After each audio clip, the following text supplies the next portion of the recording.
يعني رهيبة تقع في العالم، والآن ما سيقع ليس مضمونا. لا، هو دابا قال لك بغى يجيب الفلسطينيين للمغرب. احنا ماشي ضد الاخوان ديالنا الفلسطينيين، ولكن ماشي المشكله اننا بغى يجيو للمغرب، المشكله اننا بغى يخرجهم من الارض ديالهم. شكون اللي عطاك هذا الحق السي ترامب؟ بأي حق تريد أن تأخذ غزة؟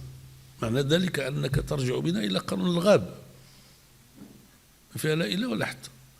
هذا الشيء راه ماشي ما كانش كيوقع قبل، راه وقع قبل مع يعني الهجوم على العراق إلى آخره وكذا، ولكن كانوا يحاولون بشكل أو بآخر أن يحترموا الشكل. دابا ما بقاش هذا الشيء. دابا هذا مع 8 ديال العشيه تيجي شي واحد يقول له راه كاين مشكل في غزه، تيقول له ناخذوا غزه. يعني ما بقات متحده، ما بقات قوانين دوليه. هذا دابا يعني ما بقى حلف اطلسي، ما بقى حتى حاجه. يعني هو اللي قال له راسو وبطبيعه الحال هو خطير، لانه يملك دوله هي الى حد الان اقوى دوله في العالم، الصين الشعبيه عندها اكبر شعب ومتقدمه، ولكن لا، كاين فرق ما بين الصين الشعبيه وبين الولايات المتحده. الولايات المتحده هي اقوى دوله في العالم الى حد الان.